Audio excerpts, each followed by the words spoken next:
Yes we are live now. Hello friends, this is Himanshi and welcome to let's learn. तो आज हम करेंगे English pedagogy. और English pedagogy आपको जान के खुशी होगी कि आसान पूछी जा रही है ऑनलाइन एग्जाम में। और होपफुली ऐसी ही बेसिकली आया करती थी, बट हिंदी को इन्होंने थोड़ा सा ट्वीक किया है, वो भी हम प्रैक्टिस से कर लेंगे। और इंग्लिश पेडागोजी तो सिर्फ आप ये प्रैक्टिस सेशंस देख रहे हैं, इनफ हो जाएगा। तो स्टार्ट करते हैं। जस्ट 15 क्वेश्चंस करेंगे। मेरा प्लान था पहले 30 क्वेश्चंस कराने का, बट तबीयत अभी उतनी बेटर भी नहीं हुई है, तो मैंने सोचा थोड़ा सा शॉर्ट रखेंगे सेशन। और 15 क्वेश्चंस की पेडागोजी आती है, चाहे आपने लैंग्वेज 1 लिया हो, लैंग्वेज 2 लिया हो, सिलेबस सेम रहता है। सभी को गुड इवनिंग, नमस्कार, राम राम, सत श्री अकाल, अस्सलाम वालेकुम, what are you feel connected with. PDFs आपको जल्दी मिलेंगी। नोट्स का लिंक आपको आज मैंने पिन कमेंट में दिलवा दिया है, तो आपको मिल गया होगा। एक बार नोट्स सारे डाउनलोड कर लो। सिर्फ वो नोट्स पढ़ लिए और जो प्रैक्टिस सेशन चल रहे हैं, इनफ है ना। और इसके अलावा जो लोग अलग अलग टीचर्स से पूरा डिटेल्ड बैच में एनरोल होना चाहते हैं, वो करियर विल ऐप डाउनलोड करेंगे, टीचिंग वाले सेक्शन में जाएंगे और वहां जाकर के एनरोल कर सकते हैं अपने आप को। बहुत ही एकदम मिनिमम फी पे जो है कोर्सेज आपके चलते हैं। लाइक शेयर सब्सक्राइब आप कर देंगे सेशन अगर आपको पसंद आया हो। अब ये सारी बातें एक साइड, और पहला क्वेश्चन आपके सामने है, पोल में आप जवाब देंगे। और कोशिश करिए 15 आउट ऑफ 15 लाने की, जो कि थोड़ा सा तो मुश्किल होगा ही, बट 12 लाना कोई बहुत बड़ी बात नहीं है आज के सेशन में। देखिएगा, ये ऑनलाइन एग्जाम जो इस बार फरवरी तक चले हैं आपके, उसी का एक सेट है और यही क्वेश्चंस रिपीट होकर के आएंगे, आते रहे हैं। उसका रीजन ये है कि सिलेबस चेंज नहीं होता। तो ये बफरिंग का पता नहीं आजकल क्या प्रॉब्लम है, ये भी आपका रिजॉल्व हो जाएगा होपफुली कल परसों में। देखिएगा, क्वेश्चन नंबर 1 है, one of the major objectives of reading.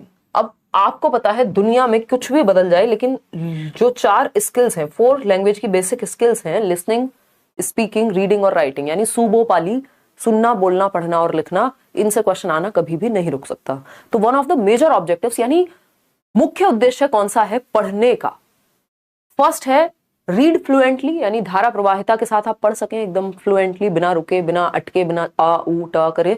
या फिर बी ऑप्शन है रीड लाउड एंड क्लियर, यानी आप एकदम जो आपका दूसरा एक होता है मौन पठन, दूसरा होता है आपका एग्जैक्टली मैं सस्वर वाचन। तो आप लाउड रीडिंग कर पाए, यानी सस्वर पढ़ पाए और प्रॉपर आप पढ़ पाए जिसमें सब सुन रहे हैं और क्लियर है आपकी बात। ठीक। सी ऑप्शन है extract the meaning of the text, यानी जो टेक्स्ट है उसका मीनिंग आप क्या कर पा रहे हैं, एक्सट्रैक्ट कर पा रहे हैं, प्राप्त कर पा रहे हैं, यानी अर्थ की प्राप्ति, जो भी आपके सामने एक लिखा हुआ है। ठीक है जी, बहुत बढ़िया शंकर, आगे बढ़े। फिर आता है D option, use punctuation marks and intonation while reading, यानी जहां कॉमा लगना है वहां आप कॉमा लगाएं, जहां फुल स्टॉप लगना है वहां फुल स्टॉप लगाएं, जहां सेमी कॉलम लगना है वहां सेमी कॉलम लगाएं। बेसिकली जितने भी पंक्चुएशन मार्क्स हैं उनको सही से यूज करना। और इंटोनेशन होता है उतार चढ़ाव, जब आप पढ़ रहे हैं तो सेम टोन में नहीं पढ़ते, नहीं तो रोबोटिक लगने लगता है ना। अभी मैं भी बोल रही हूँ तो आवाज में उतार चढ़ाव आपको फील हो रहा होगा, उसका रीजन क्या है, ये इंटोनेशन है और ये होना चाहिए। बात तो सही है भाई, फ्लुएंटली पढ़ना भी अच्छी बात है, लाउड एंड क्लियर पढ़ रहे हैं तब भी सामने वाले को अच्छे से समझ में आ पाएगा, खुद को भी आप अच्छा महसूस कर पाएंगे। पंक्चुएशन मार्क्स भी प्रॉपर यूज कर रहे हैं, बहुत बढ़िया बात है। इंटोनेशन, आवाज में उतार चढ़ाव है आपकी, वो भी अच्छी बात है। लेकिन अगर मीनिंग ही समझ नहीं आया किसी चीज को पढ़ के, तो ये सारी बातें धरी की धरी रह जाएंगी, मतलब पॉइंटलेस हो जाएंगी। सबसे ज्यादा जरूरी क्या है, आप मान लीजिए फ्लुएंटली भी पढ़ते हैं बिना रुके, है ना, वो चतुर रामलिंगम याद कीजिए 3 इडियट्स का, फ्लुएंटली पढ़ दिया यार, रट्टा लगाया हुआ था, क्या मीनिंग क्लियर था? मीनिंग तो कुछ का कुछ हो गया। लाउड एंड क्लियर भी था वो व्यक्ति पढ़ते हुए, पंक्चुएशन मार्क्स भी यूज किए होंगे लिखने में, या इंटोनेशन आप पढ़ने में उतार चढ़ाव भी यूज करना, सब कुछ किया आपने, फर्स्ट ऑप्शन भी किया, सेकंड भी किया, फोर्थ भी किया। लेकिन अगर सी ऑप्शन यानी मीनिंग ही नहीं एक्सट्रैक्ट कर पाए, यदि पढ़ के समझ ही नहीं पाए किसी चीज को, तो व्यर्थ हो गया बाकी सब कुछ। तो आपको कितना भी फ्लुएंटली आता हो, कितना भी कुछ भी आता हो, आप पंक्चुएशन मार्क्स लगाते हो, लाउड एंड क्लियर हो, मैटर नहीं करता यदि मीनिंग एक्सट्रैक्ट नहीं कर पाए। ये हिंदी में भी क्वेश्चन आता है कि पढ़ने में सबसे महत्वपूर्ण क्या है, तो अर्थ को समझना सबसे महत्वपूर्ण है। अगर अर्थ ही समझ नहीं आया पढ़ के, तो पॉइंटलेस हो जाएंगी बाकी बातें। बात ठीक है या नहीं है, ये बताइए फटाफट से, है ना, बात ठीक है? हाँ, तो extract the meaning of the text, यानी जो अर्थ है उस टेक्स्ट का, या अर्थ को नहीं समझेंगे तो पॉइंटलेस हो जाएगा। तो C option is the right answer. भाई हमें समझ में आ जाए, भाषा है क्या? माध्यम है अपनी बात को कहने का, दूसरे की बात को समझने का। अगर हम विचारों का आदान प्रदान ही नहीं कर पा रहे, तो बाकी चीजें भी महत्वपूर्ण है, लेकिन बेसिक चीज तो हिल गई ना फिर। क्वेश्चन नंबर 2 देखिएगा और जवाब दीजिएगा ध्यान से। आपके प्यारे नॉम चॉम्स्की से क्वेश्चन है, हिंदी इंग्लिश में सेम सिलेबस है, पेडागोजी सेम ही आती है। अगर आप हिंदी समझ पा रहे हैं ठीक से तो आपको इंग्लिश में भी हेल्प मिलेगी, और इंग्लिश समझ पा रहे हैं तो हिंदी में भी हेल्प मिलेगी। ठीक है जी। तो अगर हम बात करते हैं, बहुत बढ़िया तालिब, हाँ बहुत सारे लोग इंग्लिश चूज नहीं करते, या तो वो संस्कृत ले लेते हैं, बंगाली ले लेते हैं, कोई और ले लेते हैं, तो इंग्लिश में जो है लर्नर्स की संख्या कम होती है इन कंपेरिजन टू हिंदी। तो Noam Chomsky gave the term universal grammar, यानी सार्वभौमिक व्याकरण का जो टर्म है या कॉन्सेप्ट है वो किसने दिया? नॉम चॉम्स्की ने दिया। Universal grammar is a set of, अब ये जो यूजी है या यूनिवर्सल ग्रामर है, सार्वभौमिक ग्रामर है, इसका मतलब क्या है या ये किस चीज का सेट होती है? 37% लोग बी ऑप्शन कह रहे हैं। पहला ऑप्शन है basic grammatical principles universally followed and easily recognised by people, यानी ये वो बेसिक ग्रामेटिकल प्रिंसिपल्स हैं जो यूनिवर्सली मतलब सार्वभौमिक रूप से सभी देशों में दुनिया में फॉलो होते हैं और लोग इजीली रिकॉग्नाइज कर लेते हैं। देखिए इसमें प्रॉब्लम क्या है, इजीली रिकॉग्नाइज कर लेंगे लोग, ये कहना बिल्कुल भी सही नहीं होगा, ठीक है ना। फिर आएंगे B option, basic grammatical principles assumed to be fundamental to all natural languages. भाई ये जरूरी नहीं आपको पता हो कौन सा पैटर्न यूज हुआ है बोलने में, लेकिन आप समझ पाते हैं किसी चीज को। तो नॉम चॉम्स्की यही कह रहे हैं कि basic grammatical principles assumed to be fundamental, कि जो फंडामेंटल है, मुख्य है, एक तरह से सभी नेचुरल लैंग्वेजेस में कॉमन होते हैं। बात सही है या नहीं? फिर भी पढ़ते हैं C option, advanced grammatical principles assumed to be fundamental to all natural languages. ये कहना इसलिए गलत होगा क्योंकि एडवांस्ड ग्रामेटिकल प्रिंसिपल्स ये नहीं होते, आपको ग्रामर तब भी पढ़नी होती है, नियमों को जानना होता है, लैंग्वेज के वर्ड मीनिंग एंड ऑल सब कुछ समझना होता है, लेकिन एक बेसिक ग्रामेटिकल स्ट्रक्चर आपको सभी लैंग्वेजेस में कॉमन मिलता है। ये बात यूनिवर्सल ग्रामर को दर्शाती है कि एक सार्वभौमिक व्याकरण है जो दुनिया की हर भाषा में कॉमन होती है, कुछ बेसिक फंडामेंटल्स कॉमन होते हैं कि भाई सब्जेक्ट कहां आता है, वर्ब कहां आता है, ऑब्जेक्ट कहां आता है, इस तरह की चीजें। तो ये बात जो है सही है, लेकिन एडवांस ग्रामेटिकल कहना गलत होगा, या फिर सारे लोग रिकॉग्नाइज कर लेते हैं, ऐसा नहीं है, आपको पढ़नी पड़ती है ग्रामर, जाननी पड़ती है तब भी, है ना।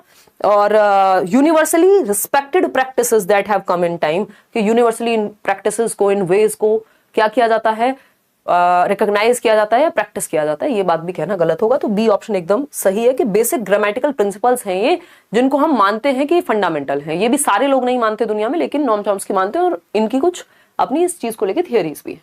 क्वेश्चन नंबर 3 देखिएगा, a language teacher at primary level should display posters, drawing boards and other reading material, यानी एक लैंग्वेज टीचर को प्राइमरी लेवल पे कक्षा 1 से 5 तक के लिए 6 से 11 वर्ष के बच्चे होंगे, शुड डिस्प्ले पोस्टर्स, यानी पोस्टर्स को दर्शाना चाहिए, है ना। पोस्टर्स क्लासरूम में लगे हुए हो, कोई प्ले होने वाला है, कोई और इवेंट है, ठीक। दूसरा ड्राइंग बोर्ड्स हो सकते हैं, एंड अदर रीडिंग मटेरियल, आपकी क्लास में रीडिंग मटेरियल, भाई चार्ट्स लगे होते हैं कई बार क्लास में, आप देख रहे हैं आजकल बिल्डिंग एज लर्निंग एड की बात होने लग गई है ना। तो बिल्डिंग एज लर्निंग एड की जब हम बात कर रहे हैं तो ये क्या होगा, ये बेसिकली बिल्डिंग में ही हमने चारों तरफ दीवारों पे इस तरह की चीजें पेंट की हुई है, कविताएं पेंटेड हैं, तो उससे भी आपको सीखने में मदद मिलती है। बात सही है या नहीं है? ठीक है ना, कोई दिक्कत नहीं है, नहीं कोई प्रॉब्लम नहीं होगी हबीब। देखिएगा, तो ये एक बेसिक बात हो गई। अब आते हैं at a level where learners can't reach them to keep them secure and undamaged, यानी जो भी आपने पोस्टर्स लगाए हुए हैं क्लासरूम में, या ड्राइंग बोर्ड्स हैं आपके, या रीडिंग मटेरियल है, कुछ बुक्स वगैरह हैं, ठीक है, उनको कैसी जगह पे रखना चाहिए जहां पे बच्चे पहुंच ही ना पाए, बच्चों की पहुंच से दूर, ताकि वो मटेरियल सिक्योर रहे और अनडैमेज्ड रहे। तो ये उद्देश्य नहीं होता कि मटेरियल को आप बच्चों की पहुंच से दूर हो गया तो उस मटेरियल का अचार थोड़े ना डलेगा, वो बच्चों के लिए ही है कि बच्चे उसका इस्तेमाल कर पाए और समझ पाए, उसको यूज कर पाए। लाइब्रेरी में बुक्स किसके लिए है? बच्चे के लिए है, ठीक। अब उन्हीं की रीच से दूर कर दी, उन्हीं को नहीं मिलेंगी, तो फिर फायदा क्या हुआ उसका। बी ऑप्शन है at a comfortable height for students to touch and read them, यानी एक ऐसी हाइट पे कॉर्नर होना चाहिए आपकी क्लासरूम में या लाइब्रेरी में जहां पे भी मटेरियल रखा गया है कि वो कंफर्टेबल हो बच्चे के टच करने तक पहुंचने के लिए, उसको या पढ़ने के लिए बच्चा वहां तक एक्सेस कर पाए उसको। बात एकदम सही है, B option is the right answer. C option है outside the classroom on bulletin boards, यानी जो बुलेटिन बोर्ड्स नहीं लगे रहते कि आज ये है, फलाना है, स्कूल में ठिकाना है, तो उनके पास रख दो बाहर, क्लासरूम से दूर ले जा करके। भाई क्लासरूम में होना चाहिए, है ना, क्लासरूम में होना चाहिए, बच्चों की रीच में होना चाहिए, ठीक है ना। बी ऐड कर लो केशव, अगर कोई समस्या नहीं है ऑप्शंस ज्यादा खुल जाएंगे आपके पास, ठीक है ना, बीटीसी की बजाय। अगर आपको लगता है सिर्फ प्राइमरी के लिए आपको एलिजिबल रहना है तो आप बीटीसी में जा सकते हो। Outside the classroom, but eventually BEd ही काम आने वाला है सब जगह। Outside the classroom on bulletin boards नहीं।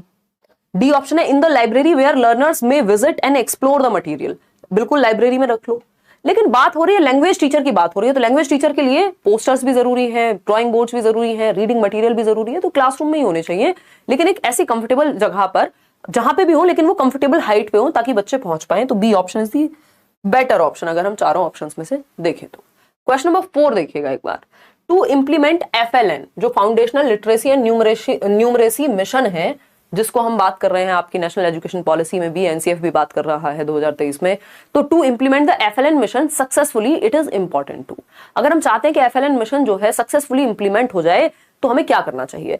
पहला ऑप्शन है introduce English from pre school, यानी इंग्लिश को लगा दो प्री स्कूल के टाइम से। प्री स्कूल बोले तो ये 3 से 6 वर्ष, जो early childhood care education, anganwadi और बाल वाटिका वाला जो समय है, एकदम खराब बात हो जाएगी। फिर आता है make the child assessment friendly by regularly organising class test, यानी रोज क्लास टेस्ट लो छोटे बच्चों के लिए, जो फाउंडेशनल लिटरेसी न्यूमरेसी के एक बेसिक उनको पढ़ना आ जाए, लिखना आ जाए, बेसिक कैलकुलेशन आ जाए, उसके लिए उनके रोज टेस्ट लोगे, असेसमेंट फ्रेंडली बना दोगे? जी नहीं। Make use of the languages that are familiar to learners, यानी उन भाषाओं का प्रयोग करेंगे जो बच्चे के लिए परिचित हैं। बच्चा जो उसकी मदर टंग है या जिन भाषाओं को वो समझ पाता है उसका इस्तेमाल करेंगे, उसको basic foundational literacy and numeracy सिखाने के लिए। चाहे वो गणित पढ़ा रहे हो तब भी उसकी मातृभाषा में पढ़ा सकते हैं, चाहे वो अंग्रेजी हो तो मातृभाषा का सहारा ले सकते हैं, ठीक है ना। तो change the medium of instruction to English medium, ये बात एकदम गड़बड़ है। Foundational literacy and numeracy mission जो है आपका, ये क्या कहता है, 3 से 9 वर्ष की उम्र के बच्चे को basic reading writing arithmetical skills आनी चाहिए, है ना। ऐसा ना हो कक्षा 3 तक, बाय क्लास 3 जब बच्चा क्लास 3 में पहुंच रहा है या क्लास 3 से बाहर निकलेगा तो उसको पढ़ना लिखना और बेसिक कैलकुलेशन आनी चाहिए, ये मिशन है। तो C option is the right answer. इसके लिए आप मातृभाषा का या फैमिलियर लैंग्वेजेस का लर्नर्स की यूज कर सकते हैं। क्वेश्चन नंबर 5 देखिएगा एक बार, ये क्या कहता है भाई, गीतिका लिव्स इन बिहार। गीतिका एक बच्ची है जो कि बिहार में रहती है। सिर्फ 15 क्वेश्चन करेंगे आज। Geetika lives in Bihar and she came to Delhi with her father, अपने पिताजी के साथ दिल्ली आ जाती है। वो बिहार की बच्ची है। आप में से कुछ लोगों के साथ हुआ होगा ऐसा, कभी कॉलेज में आए होंगे पढ़ने, कुछ स्कूल में आए होंगे, कुछ आएंगे या whatever. She joins your class and speaks Maithili. अब वो क्लास में ज्वाइन करती है आपके, जो कि एक टीचर है उनकी क्लास में आती है बच्ची, बिहार से आई है, दिल्ली आ गई है फादर के साथ पढ़ने के लिए, मैथिली में बात करती है जो बिहार की एक भाषा हो गई, जो वहां की लोकल लैंग्वेज कोई एक हुई। एज अ टीचर अब आपको क्या करना चाहिए? बच्चे को तो मैथिली आती है, अब दिल्ली आ जाने से ऐसा थोड़ी है कि उसको यहाँ की भाषाएं तुरंत आ गई हैं। क्या करेंगे बताइए? 4 ऑप्शंस आपके सामने हैं। 75% लोग बी कह रहे हैं, बहुत ही बढ़िया। लेट्स सी क्या जवाब आप दे पाते हैं, फिर जाकर के हम बढ़ेंगे आगे, ठीक है जी। तो समझते हैं कहानी क्या है। अगर हम देखें बी ऑप्शन 80% लोग कह पा रहे हैं। You will ask her to mingle with the classmates and try to catch up with the work done so far in the class. यानी आप कहोगे बच्चों को बेटा कैचअप करो, चलो बाकी बच्चों के साथ फटाफट अपना काम निपटाओ, कॉपी बनाओ, ये करो। ये होता तो है बट होना नहीं चाहिए, ये सही तरीका नहीं है। You will talk with her informally and accept her Maithili language so that she may feel comfortable in the new settings. यही बात हमारी नेशनल एजुकेशन पॉलिसी भी कह रही है, यही बात NCF भी कह रहा है, ये बात कोठारी आयोग से चली आ रही थी कि बच्चे की मदर टंग में आप उसको पढ़ाने की कोशिश कीजिए। अभी वो चीज ये हुई है कि हम चाह रहे हैं एलिमेंट्री लेवल क्या, हायर एजुकेशन भी अगर मदर टंग में हो जाए तो बड़ा बढ़िया, ठीक है, मतलब पॉसिबिलिटी है। तो you will talk with her informally and accept her Maithili language. बच्चे को एक्सेप्टेंस आप महसूस करा रहे हैं, उसकी मदर टंग को समझने की कोशिश कर रहे हैं, उसको कंफर्टेबल या एक्सेप्टेड महसूस करा रहे हैं क्लासरूम में, कि वो अपनी भाषा का इस्तेमाल करके भी पढ़ाई कर सकता है। धीरे धीरे फिर वो उस माहौल में ढल जाएगा। सी ऑप्शन है, you will speak with her in Hindi as that is the medium of instruction in your school. जो स्कूल का मीडियम है उसमें ही बात करेंगे। ये किसने कह दिया भाई? बच्चों को हिंदी आती नहीं है, आप हिंदी में बात कर रहे हैं, तो वो संभावना मतलब वहां पे मर जाएगी कहीं ना कहीं, वो विकसित नहीं हो पाएगी। जो बच्चा बहुत कुछ सीख सकता था शायद वो लैंग्वेज बैरियर बन जाएगा। You will give her maximum practice in Hindi writing as she needs to learn it. जबरदस्ती बच्चे को हिंदी में प्रैक्टिस करने को दे देंगे, जबकि मुख्य यहाँ पे क्या होना चाहिए उद्देश्य, कि बच्चा अपनी मदर टंग में, अपनी मातृभाषा में, जो भी भाषा उसको आती है उसमें ज्यादा बेहतर सीख पाता है। ये रिसर्च कहती है, ठीक है ना। तो यही बात आपकी नेशनल एजुकेशन पॉलिसी कहती है। 3 लैंग्वेज फॉर्मूला कहता है कि बच्चे को आप मदर टंग में सिखाइए, स्पेशली प्राइमरी लेवल पे, और उसके बाद भी एलिमेंट्री या जब तक पॉसिबल हो तो हम सिखा पाए। तो B option is the right answer over here. आगे बढ़ेंगे, क्वेश्चन नंबर 6 देखिएगा, which is not a part of portfolio. अब ये क्वेश्चन आपको सीडीपी में भी पूछा जा सकता है, ये क्वेश्चन ईवीएस में भी आ सकता है, ये मैथ्स पेडागोजी में भी आ सकता है। इसीलिए पेडागोजी आपस में जुड़ी हुई है सारे सब्जेक्ट की, स्पेशली सीडीपी से डायरेक्टली कनेक्टेड है। बताइएगा एक बार, ये टफ नहीं लग सकती। आज तो इतनी ईजी है इंग्लिश कि आपको हिंदी में दिक्कत हो रही होगी, लेकिन अगर आप समझेंगे, क्योंकि मैं पूरा कुछ ट्रांसलेट करके आपके साथ चल रही हूं, ऐसा नहीं होगा कि आपको दिक्कत ज्यादा हो, है ना। पहले से नहीं मान लेना है कि मुश्किल है, ठीक बात है। इतनी बात क्लियर है या नहीं? चलें आगे बढ़ें। बताओ पोर्टफोलियो में क्या इंक्लूड नहीं होगा? अगर ये सीडीपी का भी क्वेश्चन होता तब भी तो आप करते। पोर्टफोलियो असेसमेंट का एक तरीका है, ठीक है ना। बात क्या है, आकलन का एक तरीका है पोर्टफोलियो। तो अगर हम यहाँ बात करते हैं पोर्टफोलियो की, तो पोर्टफोलियो में क्या इंक्लूड नहीं होगा? Not a part. ड्राइंग्स बच्चे ने जो भी स्पेशल किया होता है वो तो होता है पोर्टफोलियो में। पोर्टफोलियो कैसा है? जैसे लोग मॉडलिंग के लिए जाते हैं तो अच्छे अच्छे फोटो खिंचवाएंगे, या वो जो आपकी शादी की एल्बम होती है जिन लोगों की हुई है या माँ बाप की देखी होगी, वो एक तरह का पोर्टफोलियो है कि उसमें आपकी विशेष विशेष चीजें जो है, या एक फोटोज मतलब डेटा है उसमें रिकॉर्डेड फॉर्म में। तो ड्राइंग्स बच्चे की बिल्कुल हो सकती है पोर्टफोलियो में, एक फाइल में, एक फाइल का हिस्सा। वर्कशीट्स की जब हम बात कर रहे हैं तो वर्कशीट्स हो सकती है बच्चे ने जो भी स्पेशल काम किया, किसी दिन उसको ज्यादा अच्छे नंबर मिले, कोई अच्छा एस्से लिखा, तो वो भी एक डॉक्यूमेंट है जो पोर्टफोलियो एक तरह की फाइल है जिसमें आपका सारा कलेक्टेड वर्क जो है बच्चे का वो होगा। क्लासरूम डिस्कशन, इसको कैसे रखोगे? पॉसिबल है इसको रख पाना? कैसे रखोगे, है ना भाई? क्लासरूम वर्क को नोट नहीं देखा इसलिए गलत हुआ है, हाँ ऐसा होगा और पेपर में, इस चक्कर में कई नंबर जाते हैं। क्लासरूम डिस्कशन को एक फाइल में कैसे सजाओगे, है ना? अब ये अपनी मर्जी से मत कहने लग जाना किसी बच्चे को इतने नंबर दिए क्लासरूम डिस्कशन में और फिर उसके बाद हमने उसको फाइल में रख दिया। ज्यादा नहीं सोचना है जरूरत से। जो हमारे सामने सीधा सीधा डेटा है ड्राइंग का, वर्कशीट का, फोटोग्राफ्स का, इनको आप आसानी से, फोटोग्राफ तो होते ही हैं पोर्टफोलियो में, ठीक है ना? तो ये सब आप लिख सकते हो, कोई सर्टिफिकेट लगा सकते हो बच्चे की जो भी विशेष काम उसने जो भी किए। क्लासरूम डिस्कशन को कैसे रखोगे? तो सी ऑप्शन इज बेटर, हम ये कह सकते हैं। बाकी तीन ऑप्शन से बिल्कुल अलग है। यहाँ पे मुश्किल होगी कि बच्चे ने क्लासरूम में क्या डिस्कशन हुआ था उसको आपने रख दिया एक फाइल में, पॉसिबिलिटी कम है इसकी। क्वेश्चन नंबर 7 देखिएगा, in a good dash all sentences work together to support the main idea. यानी एक अच्छे किस में, पैराग्राफ में, ड्राफ्ट में, पैराफ्रेज में, एडिटिंग में, सारे सेंटेंसेस जो हैं वो एक साथ काम करते हैं एक मेन आइडिया को सपोर्ट करने के लिए, एक मेन आइडिया को सपोर्ट करने के लिए। यानी मान लीजिए यहां पे मैंने कुछ लिखा हुआ है पानी की तंगी के बारे में, पॉल्यूशन को बढ़ते पॉल्यूशन के बारे में, या कोई भी एक मुद्दा हो सकता है डाउरी यानी दहेज के बारे में कुछ लिखा हुआ है। अब इसमें जितने भी सेंटेंसेस हैं वो क्या कर रहे होंगे? सपोर्ट कर रहे होंगे एक मेन आइडिया को। क्या होगा वो मेन आइडिया? पॉल्यूशन हो सकता है, डाउरी हो सकता है, कुछ और हो सकता है, प्रदूषण पे है मान लीजिए। क्या होगा अब ये? इतना तो आप समझ गए होंगे ना, एक पैराग्राफ होगा। भाई आप एक पैराग्राफ पढ़ते हैं तो किसी एक चीज के बारे में तो बात कर रहा होगा एटलीस्ट। ऐसा थोड़ी है कि एक लाइन ये एक लाइन वो, फिर तो वो पैराग्राफ ही नहीं बन पाएगा क्योंकि कोहेरेंट नहीं है। कोहेरेंट मतलब जुड़ नहीं पा रहा है कोई मेन आइडिया से। तो पैराग्राफ में ऐसा होता है, एक अच्छा पैराग्राफ क्या है, उसके सारे सेंटेंसेस सपोर्ट करते हैं मेन आइडिया को। ड्राफ्ट तो आपने किसी चीज के बारे में बनाया है, फिर अभी वो फाइनली नहीं है, तो ड्राफ्ट की बात यहां पे नहीं चल रही है। पैराफ्रेज होता है अपने शब्दों में लिख दिया किसी बात को या कह दिया। एडिटिंग में तो आप कुछ वर्ड्स जो काम के नहीं होंगे उनको हटाएंगे या कुछ जो भी चेंजेस लाने हैं, तो आपको पढ़ के समझना होगा बात किसके बारे में हो रही है। ये मत कहिए कि ये हो सकता है या नहीं, सब कुछ हो सकता है, फिर तो सारे ऑप्शन सही मान लो फिर तो। लेकिन हमें बेस्ट ऑप्शन चूज करना होता है, या फिर ऐसा ऑप्शन जो बाकियों को अपने अंदर समाहित कर ले। तो पैराग्राफ अगर देखा जाए तो उस बाकियों को अपने अंदर कहीं ना कहीं समाहित कर भी रहा है, लेकिन वो मैटर नहीं करता है। यहाँ पैराग्राफ किसी एक मुख्य आइडिया की ओर प्रस्तुत होता है, चाहे आप न्यूज़पेपर में कोई आर्टिकल पढ़ रहे हो उसके अंदर कोई पैराग्राफ हो, आप बुक में पढ़ रहे हो कुछ, जो एक मेन आइडिया को सपोर्ट करेगा। क्वेश्चन नंबर 8 देखिएगा, ये क्या कहता है? Question number 8 says dash provides us with the cues to read between the lines. यानी क्या है जो हमें between the lines, between the lines क्या होती है? शब्दों के बीच में पढ़ना कहीं ना कहीं, मतलब बात का अर्थ जो कहीं और निकल के आ रहा है या इन बिटवीन क्या कहा जा रहा है उस चीज को समझ पाना, पीछे की बात को समझ पाना, एक तरह से ये कह सकते हैं हम। तो ये एक्सटेंसिव रीडिंग में होता है, रीड अलाउड में होता है जब आप सस्वर पठन करते हैं, बोल बोल के पढ़ते हैं, इंटेंसिव रीडिंग में या गाइडेड रीडिंग में। तो इसमें आप लोग खूब गड़बड़ कर रहे हैं, खूब गलतियां कर रहे हैं भर भर के। सी ऑप्शन 44% लोग सही जवाब दे रहे हैं, 32% लोग गलत जवाब दे रहे हैं। भाई रीड अलाउड का तो यहाँ चलो बनता ही नहीं है, ये दोनों ऑप्शन हमने ये दोनों हटा दिए। इंटेंसिव रीडिंग, ये अच्छी बात है कि ज्यादातर लोग सही जवाब दे पा रहे हैं। देखिए एक्सटेंसिव रीडिंग होती है प्लेजर के लिए, मजे के लिए, कोई नॉवल पढ़ रहे हैं, है ना, कोई लव स्टोरी पढ़ रहे हैं, ऐसे ही कुछ भी पढ़ रहे हैं जो आपका मन कर रहा है। ये हो गई चाचा चौधरी पढ़ रहे हैं। एक्सटेंसिव रीडिंग हो गई कि आपका मन है, आप प्लेजर के लिए पढ़ रहे हैं, एक्सटेंडेड नॉलेज के लिए पढ़ रहे हैं। लेकिन बिटवीन द लाइंस जब आप इंटेंसली या फिर मैं कहूं स्पेसिफिक इंफॉर्मेशन के लिए पढ़ रहे होते हैं तो वो इंटेंसिव रीडिंग हो जाती है आपकी, ठीक है ना, इंटेंसिव रीडिंग हो जाती है। एक्सटेंसिव प्लेजर के लिए पढ़ा जाता है, गर्मियों की छुट्टी में आपका मन किया कुछ किताबें पढ़ने का और व्हाट, तो वो आपका एक्सटेंसिव में आता है। तो provides us with the cues to read between the lines, यानी हम समझ पा रहे हैं कि इनडायरेक्टली कहा क्या जा रहा है, पीछे की बात क्या है, एज इट इज जो लिखा है उसके आगे भी हम समझ पा रहे हैं। ये इंटेंसिव रीडिंग है जहां आप ध्यान ज्यादा दे रहे हैं, जहां आप स्पेसिफिक इंफॉर्मेशन पे भी फोकस कर रहे हैं। जोर से पढ़ना गाइडेड रीडिंग होती है जब टीचर साथ में हो या कोई और साथ में हो जो आपको गाइड करे, जहां जरूरत हो वहां हेल्प मिल जाए आपको, तो ये इंटेंसिव रीडिंग में होगा जब हम बिटवीन द लाइंस पढ़ रहे हैं। प्लेजर के लिए पढ़ना एक्सटेंसिव रीडिंग। आगे बढ़ेंगे क्वेश्चन नंबर 9 पर।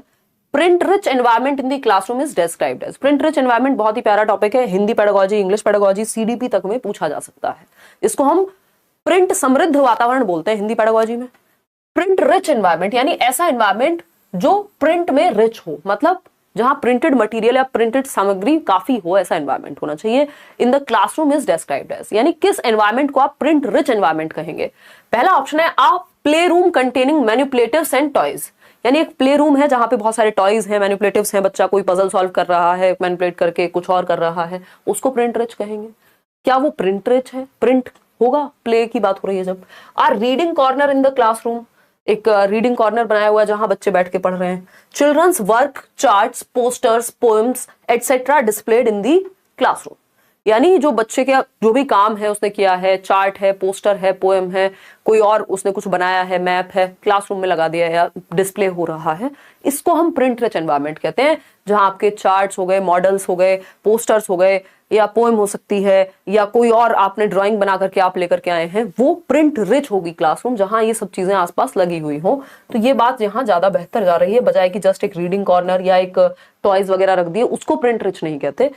A place in the classroom where copies of the students' class assignments and homework are maintained, सिर्फ कॉपी मेंटेन हो रही है, बच्चा एक्टिव नहीं होगा, तो प्रिंट रिच वो होगा जिसमें ये सारे प्रिंटेड मटेरियल ही तो है, ये work, chart, poster, poem. Question number 10 देखिएगा, ये क्या कहता है भाई। Question number 10 says context plays a crucial role in language learning since it enables students to।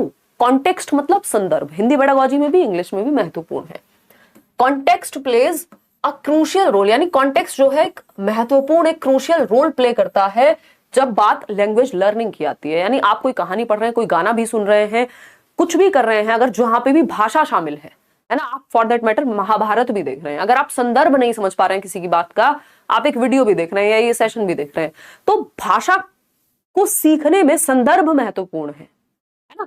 तो इट एनेबल्स स्टूडेंट्स टू कैसे महत्वपूर्ण है। पहला ऑप्शन है learn the grammar rules. Grammar rules सीखते हैं आप जब मान लीजिए मूवी देख रहे हैं, कोई आप स्टोरी पढ़ रहे हैं, हमेशा ग्रामर रूल्स सीखते रहेंगे आप वहां? नहीं। बी ऑप्शन है grasp the meaning of a particular word. किसी एक पर्टिकुलर वर्ड का मीनिंग समझने के लिए कॉन्टेक्स्ट महत्वपूर्ण होता है। बात तो सही है। Decode and read the text book, यानी डिकोड कर पाना, अपनी समझ पाना उस भाषा का मतलब क्या है, क्या लिखा हुआ है, और टेक्स्ट बुक को पढ़ पाना, ये कॉन्टेक्स्ट है भाई। बिना डिकोड करे भी तो आप पढ़ सकते हैं, बिना कॉन्टेक्स्ट के पता हुए अगर आपको पढ़ना आता है तो आप पढ़ लेंगे, मीनिंग समझ में नहीं आएगा तो ये तो जरूरी नहीं है सही हो। Right poetry and imaginative stories, यानी कॉन्टेक्स्ट पता होगा तब आप पोइट्री और इमेजिनेटिव स्टोरीज लिख पाएंगे, ये भी जरूरी नहीं है ना। पढ़ना लिखना आता है, लिख सकते हैं। यहाँ पे ग्रामर रूल्स इनडायरेक्टली सीखते हैं, बट क्रूशियल रोल जो है वो कॉन्टेक्स्ट प्ले करता है। जब आपको कोई एक वर्ड का मीनिंग समझ नहीं आ रहा, चाहे आप गाना सुन रहे हैं, कोई मूवी देख रहे हैं, चाहे आप फिर कोई किताब पढ़ रहे हैं, आपको एक वर्ड का मीनिंग, पर्टिकुलर वर्ड का मीनिंग समझ में नहीं आया स्पेसिफिक, लेकिन क्योंकि आपको पता है ये बात किस संदर्भ में चल रही है, तो आपको समझ में आ जाएगी कि यार इस बारे में शायद बात हो रही होगी, है ना। कि भाई माताजी रसोई घर में खाना बनाती हैं, अब आपको रसोई घर का मतलब नहीं पता, भाई फर्स्ट क्लास के बच्चों को नहीं पता हो सकता है, लेकिन आप कॉन्टेक्स्ट में, संदर्भ में समझ जाओगे। खाना बनाने वाली जगह क्या होगी, रसोई होगी, तो वो है कॉन्टेक्स्ट कि किस संदर्भ में बात कही जा रही है, वहां आप समझ पाते हो कई बार वर्ड्स का मीनिंग पता ना होते हुए भी। क्वेश्चन नंबर 11 देखिएगा, समझिएगा इसको। इन दी फाउंडेशनल ईयर्स, फाउंडेशनल ईयर्स बुनियादी साल कितने होते हैं? 5 साल, शुरुआत के 5 साल, 5 ईयर्स, ठीक है ना। ये क्वेश्चन हिंदी पेडागोजी में भी पूछा गया था और इंग्लिश में भी एज इट इज क्वेश्चन आया हुआ है, आगे करेंगे एक दिन।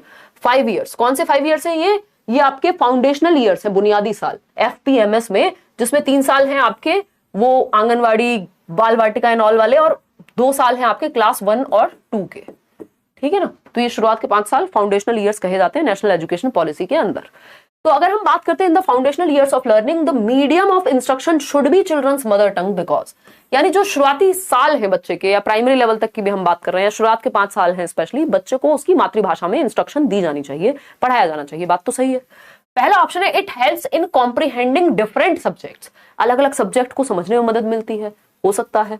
It is easy for the teacher to explain concepts in the child's language as all teachers are multilingual, यानी ये टीचर के लिए इजी है क्योंकि सारे टीचर्स को सभी भाषाएं आती हैं, बहुभाषी होते हैं। ये बात कहना एकदम बेवकूफी होगी, और टीचर के लिए नहीं है, बच्चे के लिए है सिस्टम, तो बच्चे पे फोकस करेंगे। सी ऑप्शन है it is not important to teach the mother tongue of child at school because school must focus on other mediums of instruction, यानी स्कूल के लिए महत्वपूर्ण नहीं है कि वो मातृभाषा पे वो ध्यान दे या पढ़ाए, इंस्ट्रक्शन दे उसमें, क्योंकि स्कूल का मीडियम ही इंपॉर्टेंट है, ये बात कहना भी गलत होगा।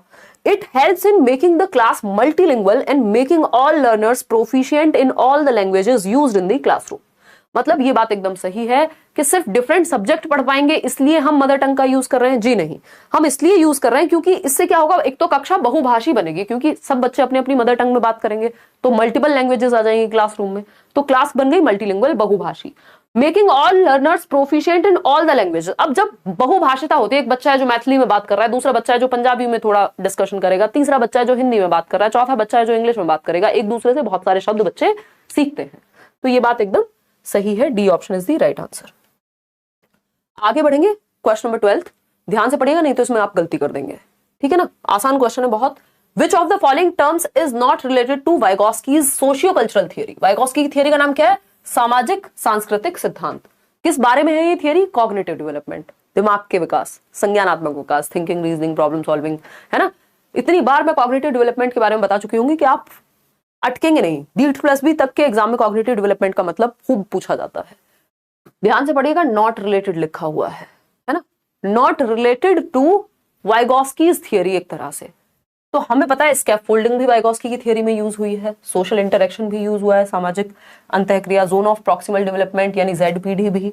लेकिन लैंग्वेज एक्विजिशन डिवाइस, जिसको LAD कहते हैं हम, यानी ह्यूमंस में एक लैंग्वेज एक्विजिशन डिवाइस होता है कहीं हमारे ब्रेन में, और ब्रेन के लेफ्ट पार्ट में होगा क्योंकि लैंग्वेज लेफ्ट हेमिस्फेयर में होती है ब्रेन के। तो उसकी वजह से हम भाषा को ग्रहण कर पाते हैं, भाषा अधिग्रहण यंत्र कहते हैं इसको हिंदी में। ये बात किसने कही है? बाबा चॉम्स्की, चचा चॉम्स्की, जो आप कहना चाहें, ये नॉम चॉम्स्की ने कही है, ना कि किसने? वाइगॉस्की ने। तो ये वाइगॉस्की का कॉन्सेप्ट नहीं हुआ। D option is the right answer over here. अब जिनको जल्दी होगी, जिन्होंने नॉट नहीं पढ़ा होगा, वो सीधा सोशल इंटरेक्शन पहले पे लगा के और भाग जाएंगे, बाकी के ऑप्शन पढ़ेंगे ही नहीं। क्वेश्चन नंबर 13 देखिएगा, ये अच्छा क्वेश्चन है। फोनेमिक अवेयरनेस रेफर्स टू, यानी फोनिक अवेयरनेस जो है वो किस बात को रेफर करती है? फोन जहां आ जाए समझ जाओ बात साउंड की हो रही है। लेकिन ये क्वेश्चन बहुत ही प्यारे तरीके से पूछा है, ध्यान से जवाब दीजिएगा। पानी आज पता नहीं कहाँ है, चलिए कोई बात नहीं, फटाफट से बताइएगा। 2 क्वेश्चन और हैं आपके, ज्यादा टेंशन लेनी नहीं है आपने, है ना। बताइए, जवाब दीजिए बहुत ही तेजी से। अगर हम बात करें, 39% लोग कह रहे हैं B option. Ma'am English classes important, हाँ बिल्कुल बिल्कुल। फोनिक अवेयरनेस की देखो, एक तो फायदा क्या होता है, जब हम 15 क्वेश्चन या 30 क्वेश्चन का सेट लगा रहे होते हैं तो सारे टॉपिक जो भी सिलेबस में है वो सारे कवर हो जाते हैं। एक भी टॉपिक छूटेगा नहीं जो आपके सिलेबस में और इस सेट में ना आया हो, क्योंकि हर टॉपिक से क्वेश्चन बनता ही है। फोनिक अवेयरनेस रेफर्स टू किससे? इसमें बी ऑप्शन कह रहे हैं 65% लोग। पहला ऑप्शन है the ability to establish relation between phonemes and graphemes. B option है the ability to identify and manipulate phonemes in spoken words, यानी आप आइडेंटिफाई कर पाए और मैनिपुलेट कर पाए फोनीम्स को जैसे कि वो भाषा में बोले जाते हैं। बात तो सही लग रही है सुनने में कि भाई च की आवाज आती है तो उस तरह से बोला जाए। फिर आता है C option, reading words accurately and fluently. ऐसा नहीं है कि फोनीम का मतलब ये है कि आप वर्ड्स को एक्यूरेटली पढ़ रहे हैं और फ्लुएंटली यूज कर रहे हैं। राइटिंग विद करेक्ट स्पेलिंग, तो ये तो ग्राफ से संबंधित कुछ होना चाहिए था, ठीक है ना, तो डी ऑप्शन भी गलत हो गया। अब फोनिक अवेयरनेस क्या है? यानी आप साउंड के प्रति इतने अवेयर हैं कि आप एक तो करेक्टली यूज करते होंगे और कहां पे किस शब्द से किन लेटर्स से मिलकर कौन सी साउंड बनेगी ये आप समझ पाते हो। अब जब आप करेक्टली यूज कर रहे हैं किसी साउंड को तो वो होता है फोनीम, यानी smallest unit of sound. Sound की या ध्वनि की सबसे छोटी इकाई को फोनीम कहते हैं हम। लेकिन फोनिक अवेयरनेस में फोनीम तो आ ही गया। The ability to establish relation between phonemes and graphemes, grapheme भी आएगा। अब ये ग्राफीम कौन सी बला है अभी समझते हैं। ग्राफीम बेसिकली किस शब्द के मिलने से, सॉरी शब्द भी नहीं, लेटर के किस लेटर से कौन सी साउंड प्रोड्यूस होती है, इस बात की भी समझ होनी चाहिए। जब आपको नो बोला गया है तो जिसको फोनिक अवेयरनेस है जिसमें, वो समझ जाएगा कि किस कॉन्टेक्स्ट में नो की बात हो रही है। किसी को तो सिर्फ नो का मतलब क्या लगेगा, भाई नो तो ये वाला नो होगा, नहीं तो अगर कॉन्टेक्स्ट डिफरेंट है तो नो ये भी हो सकता है। यानी सेम साउंड आ रही है लेकिन ग्राफीम यानी लिखा कैसे जाता है कौन सा शब्द, उसमें अंतर है। तो एक अच्छी फोनिक अवेयरनेस का मतलब है कि आप कौन सा शब्द किससे लिखा जाता है, किससे कैसी साउंड आती है, ये भी समझ पाएंगे। तो फोनीम और ग्राफीम का अगर अच्छा रिलेशन एस्टेब्लिश हो पा रहा है तो हम कहेंगे कि आपका ओवरऑल फोनिक अवेयरनेस जो है वो बेटर है। सिर्फ आइडेंटिफाई करना और मैनिपुलेट कर पाना, अगर ये ऑप्शन ए नहीं होता यहां तो हम बी के साथ चले जाते हैं। तो इसलिए बी ऑप्शन गलत है, ठीक है ना। क्यों? क्योंकि इससे बेटर ऑप्शन हमारे पास है एकदम पेश सामने एकदम। अभी इसको और समझेंगे। The ability to establish relation between phonemes. Phonemes क्या होते हैं भाई? च, प, भ, ये साउंड्स कि कौन सी साउंड का क्या मतलब है और हम समझ पाए। स्मॉलेस्ट यूनिट है साउंड की फोनीम। ग्राफीम है कि कौन सी साउंड किससे बनती है, कहां कौन सी साउंड यूज होनी है। अब नो कौन से वाला लिखना है या बोलना है, ये आपको जब प्रॉपर समझ होगी कि ग्राफीम किस तरह से किस कॉन्टेक्स्ट में यूज हो रहा है। नो जानने वाला नो है या ना कहने वाला नो है ना। इसको इस तरह से भी समझते हैं। फोनीम और ग्राफीम मिलकर के एक फोनिक अवेयरनेस क्रिएट करेंगे, इसलिए ऑप्शन ए यहां सही है। इसको ऐसे भी देख सकते हो, ये पीडीएफ भी जल्दी ही मिल जाएगी एक दिन आपको। देखिएगा, अगर हम बात करते हैं किसकी, व्हाट इज अ फोनीम, यानी ध्वनिम कहते हैं आई थिंक इसको। फोनीम क्या होता है? तो phoneme is the smallest unit of sound in a word. सबसे छोटी इकाई भाषा की। जैसे के या क बोला तो ये छोटी इकाई, इससे ज्यादा आप तोड़ नहीं पाएंगे, नहीं तो साउंड ही नहीं बचेगी, ठीक है ना। What is ग्राफीम? ग्राफीम क्या है? अब grapheme is the way we write a phoneme. किस फोनीम को कैसे लिखा जाएगा। अगर हमें च की साउंड चाहिए तो हमें सी एच साथ में लिखना पड़ेगा, ये है ग्राफीम। किन लेटर्स के मिलने से कौन सी साउंड बनेगी, ये बात ग्राफीम में शामिल होती है, ठीक है ना। एग्जाम्पल क्या हो सकता है? K can be written in 5 different ways, यानी 5 अलग तरीकों से हम के को लिख सकते हैं भाई। या के छोड़िए, यहाँ पे क का मतलब है साउंड कैसी आ रही है, क की। अब सी से भी कई बार क की साउंड आती है ना भाई। कॉक, क्लॉक, तो सी किसकी साउंड दे रहा है? क की, ठीक। के से भी क की साउंड आ सकती है, ठीक है ना। काइट, तो क की साउंड के ने भी निकाली, सी ने भी निकाली। सी के मिलके भी जो है क की साउंड बना सकते हैं। क्यू यू मिलके भी, है ना। क्वीन, तो क तो यूज हो ही रहा है। चौ, अब ये भी कई जगह पे मिल करके क्या बनाता है, क की आवाज निकाल सकता है। तो अगर हम बात करें ग्राफीम में क्या है कि कौन से लेटर्स मिलके कितनी आवाज कितने तरीके से बन सकती है। फोनी में स्मॉलेस्ट यूनिट सिंपल। अब वो स्मॉलेस्ट यूनिट बनती कैसे है वो ग्राफीम में बात आएगी कि वो लिखी कैसे जाती है। जब लिखने, देखो ग्राफ का मतलब ही होता है लिखना। फोनीम है साउंड से संबंधित, स्मॉलेस्ट यूनिट हो गई साउंड की। ग्राफीम है कि वो लिखा कैसे जाएगा, वो साउंड बनती कैसे है, या सेम साउंड 5 डिफरेंट तरीके से बन सकती है। तो ये हमें यहां समझना है ना। लेटर हो गया, लेटर्स कैसे मिल करके कौन सी साउंड बना पा रहे हैं। देखिएगा क्वेश्चन नंबर 14 देखिएगा। तो ग्राफीम और फोनीम दोनों की अगर अच्छी समझ है तो हम कहेंगे कि आपकी जो फोनेमिक या फोनिक अवेयरनेस है, यानी साउंड को कहां कैसे यूज करना है, वो बेटर है। क्वेश्चन नंबर 14 देखिए। देखो क्वेश्चन मुश्किल बनता है ऑप्शन से, क्वेश्चन खुद में मुश्किल नहीं होता कभी भी। अगर वो ए ऑप्शन नहीं होता तो जीवन भर से हम वही पढ़ रहे हैं। काव्या भी बन सकता है के से, एग्जैक्टली भाई। सीएच से भी तो के बनता है, कोई कह रहा है इससे कैसे बनेगा के। क्रोनिक, भाई क्रोनिक डिजीज हो गई कोई, तो सीएच मिलकर के किसकी आवाज निकाल रहे हैं, क की ही निकाल रहे हैं ना। देखो the intricacies of a language are explored and understood by children when they, यानी जो कॉम्प्लेक्सिटी होती है या इंट्रिकेसी होती है, डिटेल्स होती है किसी लैंग्वेज की, वो समझी जा सकती है बच्चों के द्वारा कैसे, या जटिलताएं अगर हम कहें, इंट्रिकेसीज मतलब कॉम्प्लेक्सिटी, ठीक है, कैसे समझी जा सकती है, ये पूछा है हमसे। पहला ऑप्शन है ऑब्जर्व द टीचर माइन्यूटली, यानी जब आप टीचर को ऑब्जर्व करेंगे तो आप कॉम्प्लेक्सिटी समझ जाएंगे भाषा की। कैसे? मतलब टीचर की शक्ल पे लिखी है कॉम्प्लेक्सिटी क्या है, नहीं। Take part in decorating the bulletin board and enhancing print rich environment, भाई साहब जटिलता पूछ रहे हैं भाषा की, ये कह रहे हैं बुलेटिन बोर्ड को सजा दो जाके। सी ऑप्शन है engage in language skills in an integrated manner, जब जो लैंग्वेज की स्किल्स हैं, सुनना, बोलना, पढ़ना, लिखना, इन सब में जब आप इनको इंटीग्रेटेड फॉर्म में यानी जोड़ करके समझने की कोशिश करते हैं, प्रयास करते हैं, तब जाकर के आप भाषा की इंट्रिकेसीज को समझ पाते हैं। बात सही है या नहीं है? इंग्लिश की क्लास रेगुलर कर दो, कर देंगे, डोंट वरी, ज्यादा क्वेश्चंस नेक्स्ट क्लास में प्रैक्टिस करा दूंगी, ठीक है ना।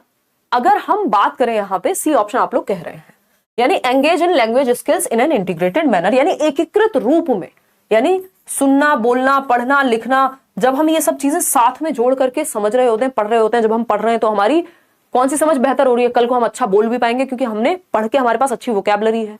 जब हम सुन रहे हैं तो हम बोलना भी सीख रहे हैं। भाई आप अगर किसी शब्द को सही से सुन नहीं पाए हैं तो आप बोलेंगे कैसे? भाई ये क्रोनिक कहीं तो मैंने सुना होगा, पढ़ा होगा, दोनों चीजें मिलके तो ये बन पाया होगा ना। तो लिसनिंग जब आप सुन रहे हैं तब आप बोलना भी सीख रहे हैं, जब आप पढ़ रहे हैं तब आप लिखना भी सीख रहे हैं। जो पढ़ता अच्छे से है उसको पता होता है कहाँ कौन से पंक्चुएशन मार्क यूज करना है, कहाँ फुल स्टॉप आएगा, ठीक है ना। तो ये सारी जो लैंग्वेज स्किल्स हैं ये इंटीग्रेटेड फॉर्म में होनी चाहिए, तब जाकर के हम भाषा की कॉम्प्लेक्सिटीज को समझ पाते हैं कि कहां पे किस बात को कैसे कहा गया है।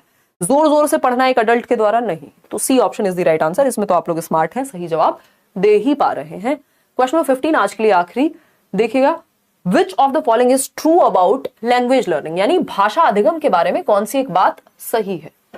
पहला ऑप्शन है, ये पेपर 1 पेपर 2 दोनों में काम आएगा, सेम सिलेबस है, development of proficiency in one language hinders development in other languages. यानी देखो ओहो इस बोर्ड में प्रॉब्लम है कुछ, तो बोर्ड में नहीं, फटाफट से कर लो यार, इसका भी कल कराएंगे इलाज। देखिएगा, बैरियर बन रही है, रुकावट बन रही है, ओहो कोई एक भाषा रुकावट नहीं बनती लैंग्वेज लर्निंग में। अगर 2 भाषा या एक से अधिक भाषा बच्चा सीख रहा है तो ये बात हमें पता होनी चाहिए। Proficiency in various languages developed in an interconnected manner, यानी हम पारंगत होते हैं कई भाषाओं में, एक दूसरे जो मल्टीपल लैंग्वेजेस होती हैं वो कनेक्टेड फॉर्म में बच्चा सीखता है, और जितनी ज्यादा भाषाएं आएंगी उतना बेहतर है, इससे कोई दिक्कत नहीं है। सी ऑप्शन है, strong base of one's mother tongue makes it difficult to learn second language, यानी मदर टंग अच्छी होगी तो दूसरी भाषा में दिक्कत होगी, जबकि ये तो हेल्पफुल होगा। Learning through one's mother tongue for a prolonged period leaves no time to learn other languages, यानी अगर आपने ज्यादा लंबे समय तक मदर टंग में पढ़ाई की तो आप दूसरी भाषाएं कभी नहीं सीख पाएंगे, ये एकदम खराब बात हुई। तो B option is the right answer के प्रोफिशिएंसी इन वेरियस लैंग्वेजेस, यानी मल्टीपल भाषाओं में यदि आपको प्रोफिशिएंसी या पारंगत बनना है तो वो डेवलप कैसे होती है, इंटरकनेक्टेड मैनर में, कि आप एक भाषा से दूसरी भाषा के ज्ञान को जोड़ते हैं, उसको एसेट बनाते हैं। तो B option is the right answer, जो कि आप लोग जवाब दे भी पा रहे हैं। तो आउट ऑफ 15 कितने क्वेश्चंस आपके ठीक हुए? 10 से ऊपर आज क्वेश्चंस ठीक होने चाहिए। एकदम बैलेंस्ड जो है ये आपका सेट था। और इसके अलावा अगर आप बैचेस में एनरोल होने के इच्छुक हैं, बीपीएससी और सीटेट में एडमिशन अभी भी ओपन है, करियर विल ऐप आप डाउनलोड कर सकते हैं। लाइक शेयर सब्सक्राइब ना किया हो तो कर लीजिएगा। कल मिलेंगे, डिफरेंट सब्जेक्ट के साथ मिलेंगे रात को 9 बजे, है ना। और आउट ऑफ 15 क्वेश्चंस कितने आप ठीक कर पाए वो आप कमेंट्स में बताएंगे। इसके अलावा मैंने कमेंट सेक्शन में पिन कमेंट और जो डिस्क्रिप्शन बॉक्स है वहां लिंक आपको दिया हुआ है, टेलीग्राम चैनल पे भी लिंक दिया हुआ है, 5 सब्जेक्ट के फ्री नोट्स, जिसमें से 3 सब्जेक्ट पेपर 1 में भी और पेपर 2 में भी कॉमन है, तो वो आप जरूर पढ़ लें। और साथ में प्रीवियस ईयर जो हम कर रहे हैं इतना कर लेंगे, पेपर नहीं रुकेगा, है ना। कितने लर्नर्स हैं लेट्स लर्न के जो 140+ स्कोर कर चुके हैं। आप इंटरव्यूज भी देखते हैं, सिर्फ फेंकने वाली बात नहीं है, जस्ट मैं कह दूं आप इंटरव्यूज में भी वो बात देख सकते हैं। चलिए आज के लिए इतना ही रखेंगे। 11, 15 में से 5, अच्छा राजेश इतनी बुरी हालत है। 10 out of 15, 11 out of 15 Alka, Kamlesh 12 out of 15, Anu 11 out of 15। चलिए आज के लिए फिर इतना ही रखते हैं। Thank you so much. कल मिलेंगे, ज्यादा क्वेश्चंस करेंगे और डिफरेंट सब्जेक्ट के क्वेश्चंस करेंगे, ठीक है। Take care.